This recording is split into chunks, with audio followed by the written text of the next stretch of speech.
If you get warm, you can leave. Here I go again, everything. But they came to me and said, man, hey, you know, we got a #1 record and it's breaking out all over the world. We're gonna make more money than we've ever made, and so you cannot leave. I told them, you guys start looking for somebody now, because I'm not gonna be involved in that. As an independent, you would not be very smart to stay in and try to fight this uphill battle, this constant uphill battle. Let's talk about Motown's shocking betrayal of Smokey Robinson and the Miracles. Motown was built on the voices, harmonies, and songwriting genius of artists like Smokey Robinson and the Miracles. But behind the glittering success, there was a darker story. One of industry politics, broken promises, and a shocking betrayal that left a legendary group fighting for recognition. She had to go. Despite the Miracles being one of the label's biggest acts, the group found themselves left out of Motown's Hall of Fame induction, a move that stunned fans and even Smokey himself. How did this happen? And why was a group that helped define Motown's golden era seemingly erased from its own legacy? Let's dive into the real story behind Motown's controversial decision. Or soul, as it's called, is something that you feel from within and you do it spontaneously, and it is not something that you learn to do. Gordy built Motown in Detroit. It started in a small house, and the music came from a tiny garage. This was not a big, fancy studio. It was small, crowded, and full of energy. Smokey Robinson remembered how people would imagine Motown as a huge place. He said people might think of a big studio with many rooms, but it was just a small garage. Detroit was called the Motor City because of its car industry. Gordy wanted the record label's name to reflect that. At first, he thought about calling it Mo City, but that didn't feel right. He wanted something that sounded friendly and welcoming. That's how he came up with Motown. Even though it was small, it created some of the best songs in music history. Many classic songs came from this garage. Barrett Strong sang Money, That's What I Want. But you can give them to the birds and bees. I need fun. Smokey Robinson recorded Tears of a Clown.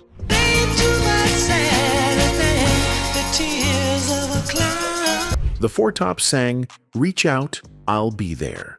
Reach on out for me. Reach out for me. Martha Reeves and the Vandellas asked the world, Are you ready for a brand new beat? Diana Ross and the Supremes sang Stop, in the Name of Love. Stop in the name of love.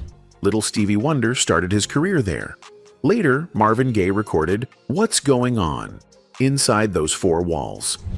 Motown's success grew, and so did Gordy's dreams. He wanted more than just music. He wanted to be part of movies and television too. Los Angeles was the center of entertainment, so he decided to move Motown there. Smokey Robinson, a Motown star, did not like the idea. He was born in Detroit and felt Motown belonged there. He told Gordy, This is our home. We started here. But Gordy had bigger plans. We had no idea what Motown was going to become to the world. Our music was happy. You didn't have to send the children out of the room to listen to the Motown sound. In fact, if you kept them in there, you'd find yourself dancing with them. Gordy did not change his mind. He told Smokey, You are the vice president of the company. Get your family and move to LA. So Smokey packed his bags and moved. Not everyone moved with Motown. Some artists stayed behind. The Four Tops did not go to Los Angeles. Neither did Gladys Knight and the Pips, Martha Reeves, or the Funk Brothers. Some of them left Motown altogether. They had their reasons. Some felt loyal to Detroit. Others did not want to change their lives. The move created a sense of loss for those who stayed behind. They felt abandoned, as if the heart of Motown had been taken away. I and Florence Ballard attended the same school, but we all lived in the same general location, which was the Brewster Project. Many artists had close relationships. Smokey Robinson was married to Claudette Robinson. Marvin Gaye married Gordy's sister, Anna. The artists saw each other often and became like brothers and sisters. Smokey said that even years later, when old Motown friends met, they still felt like family. He said, "When people talk about the Motown family, some think it is just a story, but it was real. It is still real." Motown started because Gordy had a dream. He once met a young singer named Smokey Robinson, who was only 16 years old at the time. Smokey had a group called the Matadors. Gordy liked them and suggested they change their name to the Miracles. He wrote and produced their first song, "Got a Job," which was released in New York.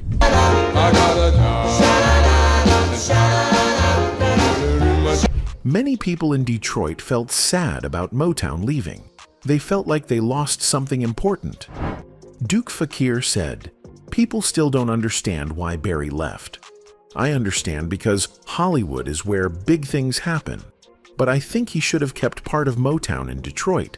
Ford became a big company, but never left Detroit." Many fans believe that the real Motown spirit stayed in Detroit. Detroit was very alive at that time with music. You had a lot of clubs and places where these musicians, great musicians, would moonlight and play at after hours. It was just a big part of the vibe in Detroit. Now, over the years, some artists felt that he favored certain acts while ignoring others. This led to tension within Motown. Many veteran artists felt pushed aside as new stars like Stevie Wonder and the Jackson 5 got more attention. During the 1970s, Motown changed its focus. In the early years, the company had a strong soul and R&B sound. But in the 1970s, Motown moved toward pop music. The Jackson 5 became a huge sensation, and Gordy put a lot of energy into their success. Stevie Wonder also became a major star. While these artists were rising, others felt forgotten. Many older Motown stars believed they were no longer a priority. They had helped build Motown, but now they felt left behind.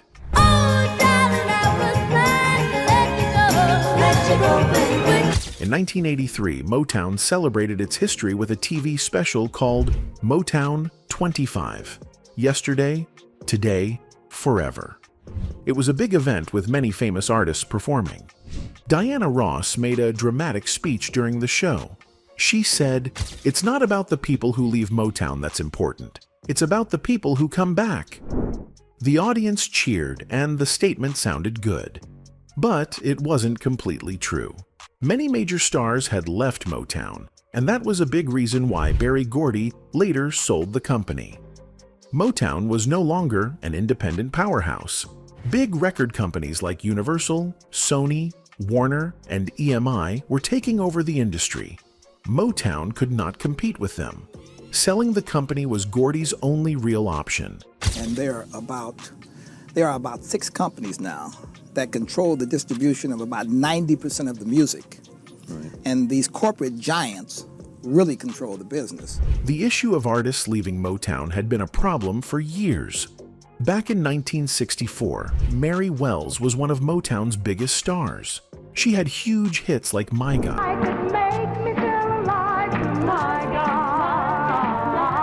and Two Lovers. But I've got 2 lovers and I ain't ashamed. Smokey Robinson had written and produced most of her songs. When she decided to leave Motown, Smokey was shocked. He said he couldn't understand why anyone would want to leave. But Wells felt she wasn't getting the money and opportunities she deserved. She wanted control over her career. Many artists after her would feel the same way. Diana Ross said that everybody came back for Motown 25.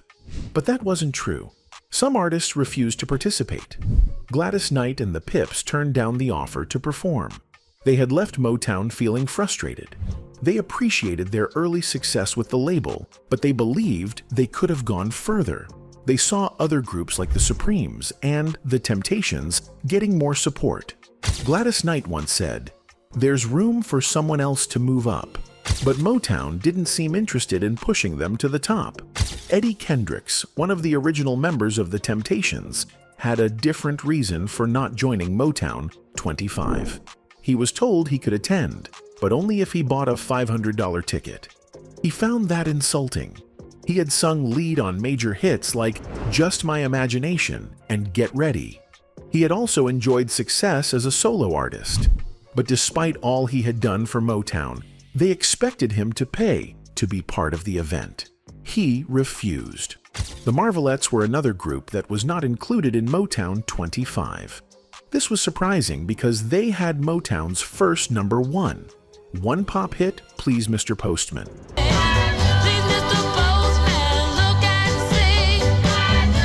They also had other big hits like Playboy,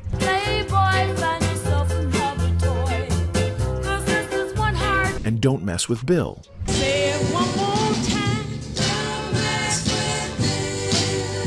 But they were not invited. Many people felt this was unfair. Other important figures were also ignored. Motown's great songwriters and producers played a key role in its success. But when Motown 25 aired on TV, a whole segment honoring these creators was cut. The show also failed to mention the Andantes, a background vocal group that had contributed to many Motown hits. These women had provided harmonies for countless songs, but they got no recognition. The Jackson 5 also left Motown, but Motown owned the name Jackson 5, so they had to change their name to the Jacksons.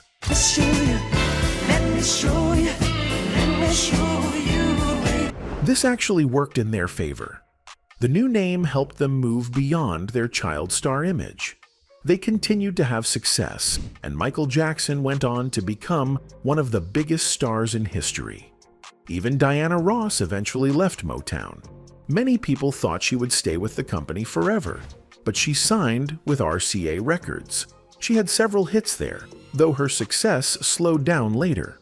However, by that point, she was already a superstar. She no longer depended on record sales to stay relevant. The Four Tops also left Motown in 1972. They signed with Dunhill ABC and had big hits like Keeper of the Castle, You're the keeper of the castle, and Ain't No Woman Like the One I've Got. Ain't no woman like the one I've got. Later, they moved to Casablanca Records and had another hit with When She Was My Girl. She was my girl. What joy she would bring. They proved they could still be successful outside of Motown. Marvin Gaye was one of Motown's biggest stars. He had classic songs like Let's Get It On,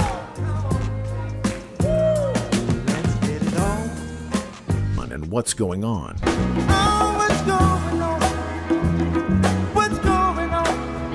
But even he eventually left. He signed with Columbia Records and released Healing, one of the biggest hits of his career.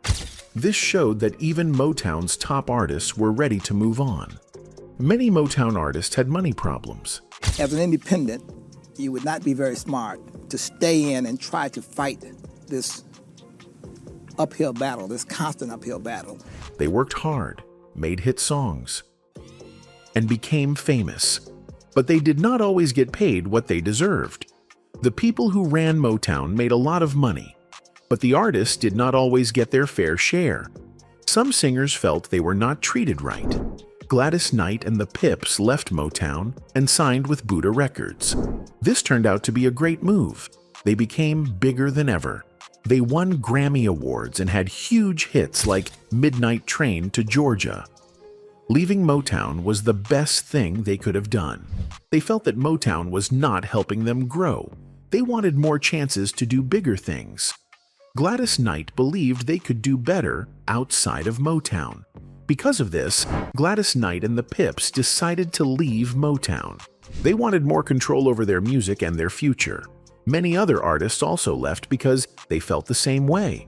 They wanted to earn more money and have more freedom in their careers. The Spinners had spent years at Motown without much success. They felt like they were not a priority at the label. When they moved to Atlantic Records, everything changed. They became huge stars with hits like Could It Be I'm Falling in Love and I'll Be Around. Whenever you call me, I'll be there. Motown had held them back for years, and leaving was the best thing for them. One artist, however, never left. Stevie Wonder stayed with Motown for his entire career. Even today, he is still signed to the label. Motown is no longer an independent company. It is now just a part of a bigger corporation. The connection to Detroit is mostly gone. But for Stevie Wonder, Motown really is forever. You believe in things you don't understand, and you're so When it comes to Smokey Robinson, who was the lead singer of The Miracles for many years, he had a soft voice that people loved. The group became famous because of his songs and smooth singing. But things started to change.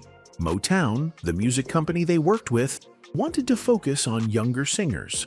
The company believed new artists would bring more success. This caused some problems for older groups like The Miracles.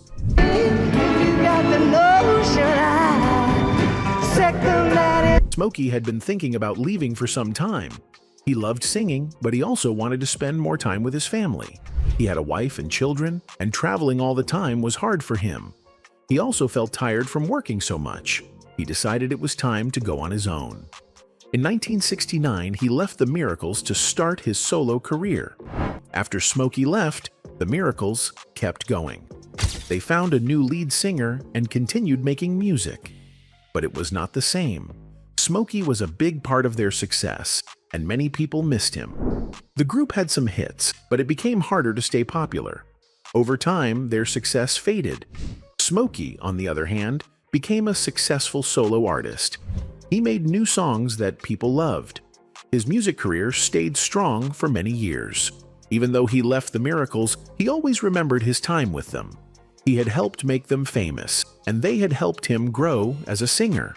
The Miracles and Smokey Robinson both moved on, but his departure was a big change. It showed how the music business could be tough. Even when a group is successful, things can still change.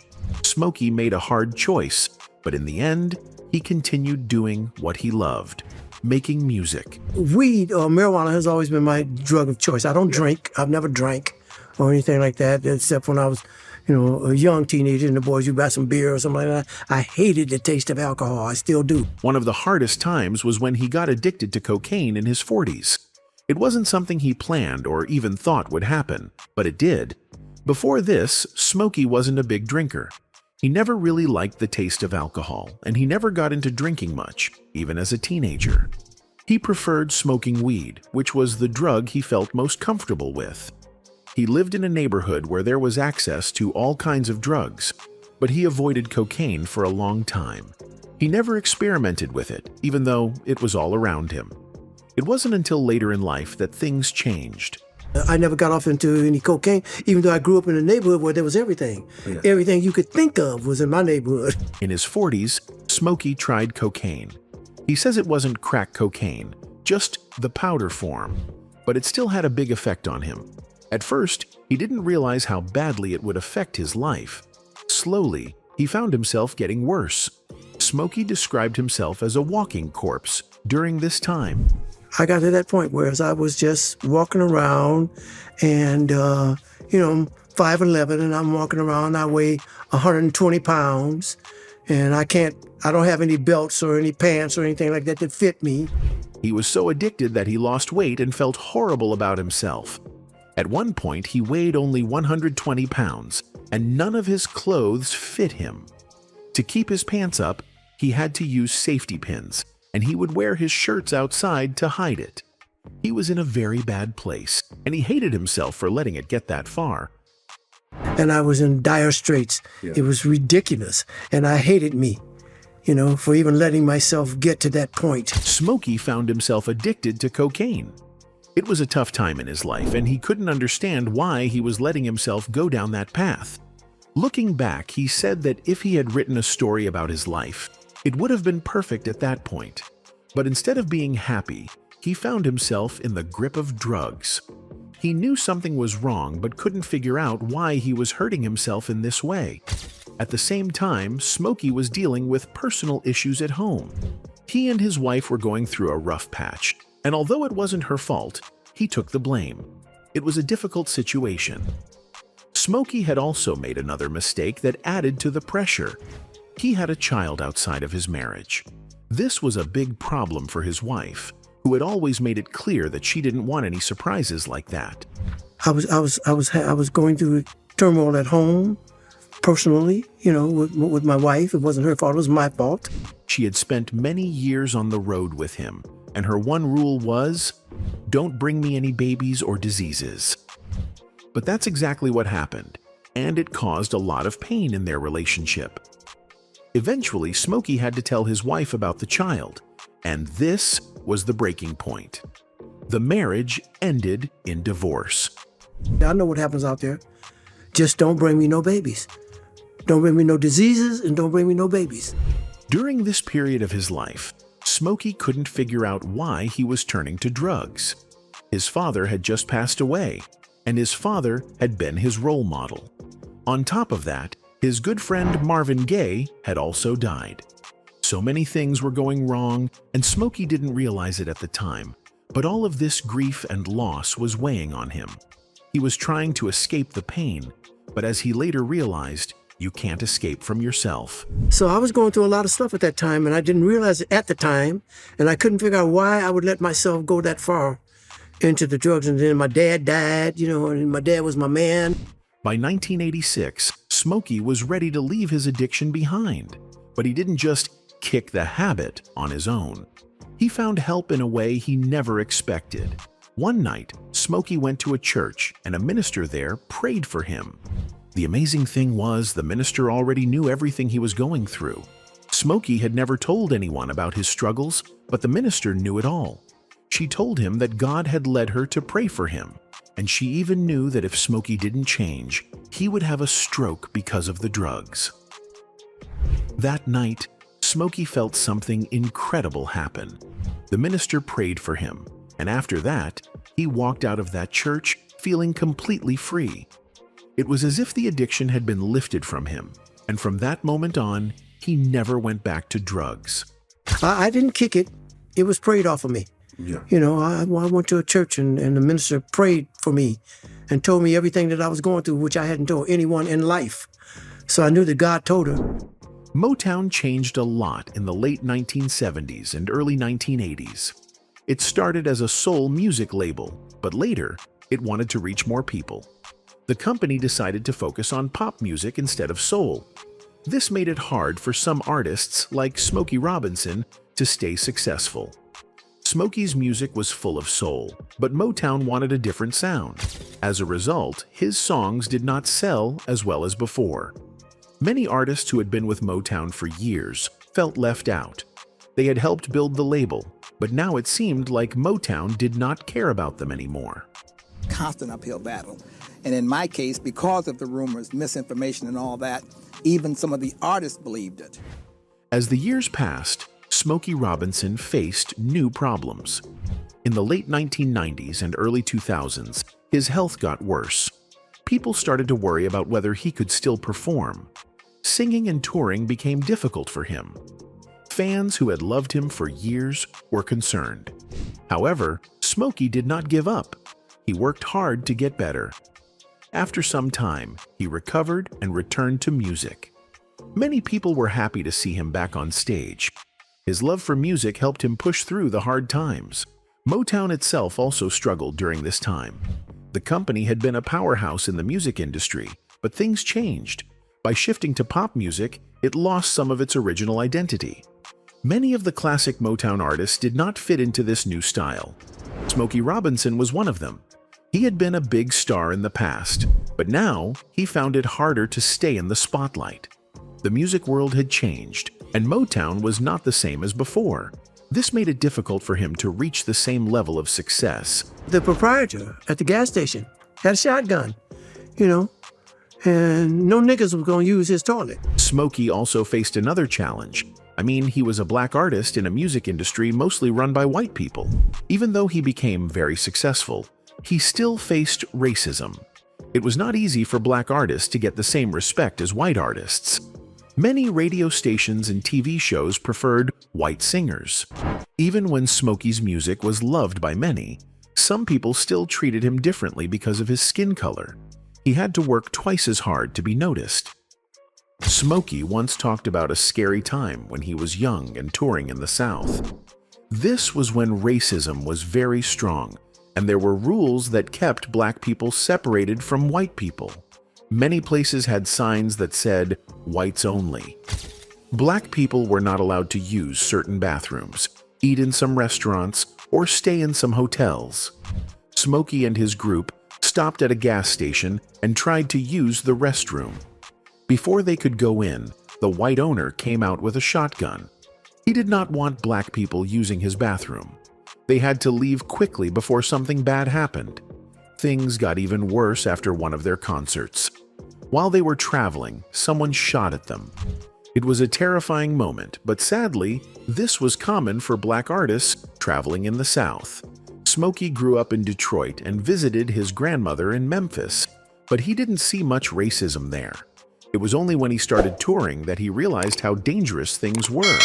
He loved making music, but being a black artist in those days came with many risks.